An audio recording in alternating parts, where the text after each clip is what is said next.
2000 पूर्व सैनिकों के साथ एक बहुत बड़ा स्कैम किया है। जी सरावत जब ये चुनाव लड़ी निगम पार्षद का तो अपने मकान का जो एड्रेस लिखाया, जो एफिडेविट देते हैं उसके अंदर वही एड्रेस बताया उन्होंने, उसका सेक्टर 6 का द्वारका का, और वो उसमें साफ दिखाया गया। और ये जितने डॉक्यूमेंट लिए सब ने गूगल से निकाले और उसी के माध्यम से, इंटरनेट के माध्यम से जो चीज़ पढ़ी है उसके आधार पे लगा कि भाई इतने सारे लोगों के साथ स्कैम हो सकता है।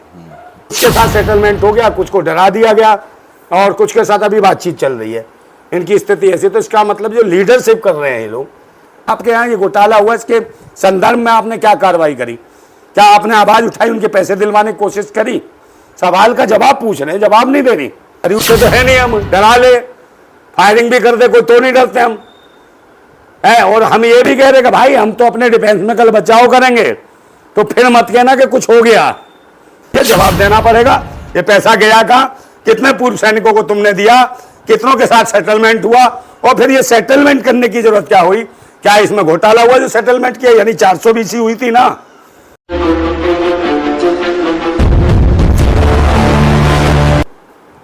नमस्कार, जय हिंद, जय भारत और वंदे मातरम। एक खबर सामने आई थी जिसमें कमलजीत सहरावत, जो कि भारतीय जनता पार्टी से सांसद की उम्मीदवार है, जिसने 2000 पूर्व सैनिकों के साथ एक बहुत बड़ा स्कैम किया है।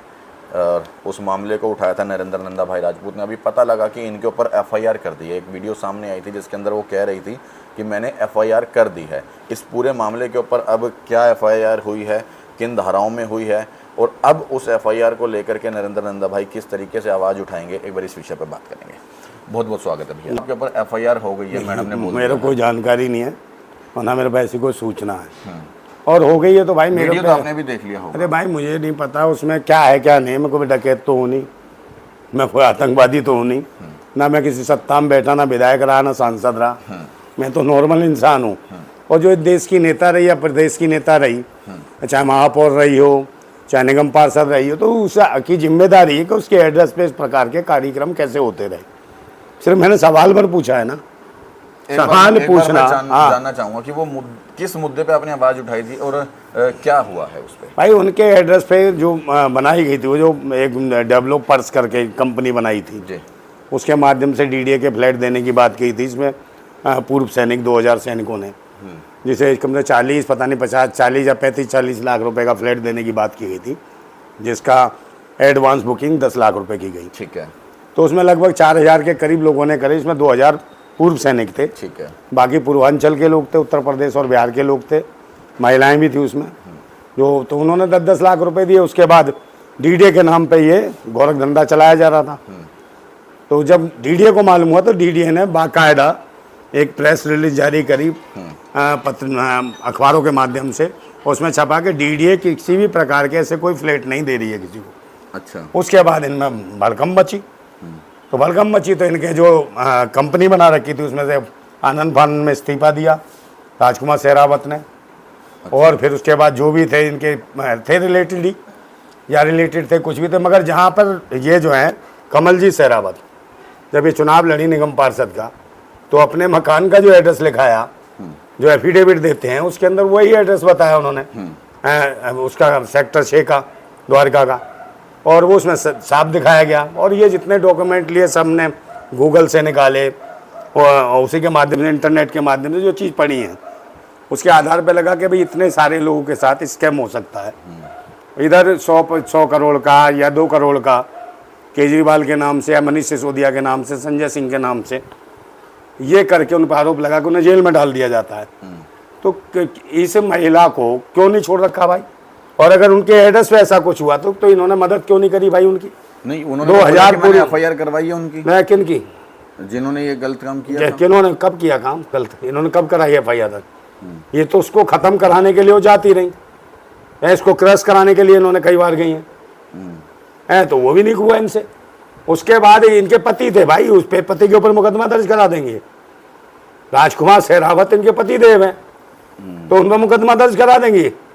या फिर उन 2000 सैनिकों को, पूर्व सैनिकों को इन्होंने क्यों नहीं कहा कि भाई यह मामला हुआ है, हम आपकी मदद करेंगे? बाद में सेटलमेंट करते रहे। कुछ के साथ सेटलमेंट हो गया, कुछ को डरा दिया गया, और कुछ के साथ अभी बातचीत चल रही है। इनकी स्थिति ऐसी, तो इसका मतलब जो लीडरशिप कर रहे हैं ये लोग, तो नेताओं से हम सवाल पूछ सकते हैं ना। अगर हम सवाल पूछ रहे हो, नेता कह रहा है कि भाई हम FIR दर्ज करा देंगे, तो इसका मतलब वो आदमी नेता बनने के लायक नहीं है। वो FIR दर्ज कराता, मेरे मुकदमा करे, चुनाव लड़ना छोड़ दे। अगर जनता का जवाब नहीं दे पाते हो तो आपको सवाल जो हम पूछ रहे हैं उसका जवाब दें। हम आपको ये नहीं कह रहे आतंकवादी हो, देशद्रोही हो, आप चोर हो। हम ये कह रहे हैं आपके यहाँ ये घोटाला हुआ, इसके संदर्भ में आपने क्या कार्रवाई करी, क्या आपने आवाज़ उठाई, उनके पैसे दिलवाने की कोशिश करी? सवाल का जवाब पूछ रहे हैं, जवाब नहीं दे रही, उल्टा कह रहे हम ये बता रहे कि उसको पत्रकार को कह रहे भाई मैं FIR कर दिया, ये कर दिया। भाई FIR नहीं, तुम तो जज बन जाओ, हमें फांसी पे चढ़वा दो, वो भी तैयार है हम, मगर जवाब लेंगे, पूरा का पूरा जवाब लेंगे, छोड़ेंगे नहीं। कहीं सोचो 400 करोड़ का जो घोटाला करके हम पे लगा दोगे तुम, कि जेल में मरवा दोगे या जज खरीद दोगे फलाना, ऐसा ये भूल जाओ। हम क्रांतिकारी हैं, भ्रांतिकारी नहीं है, धन के और पैसे के चक्कर में नहीं घूमते हैं।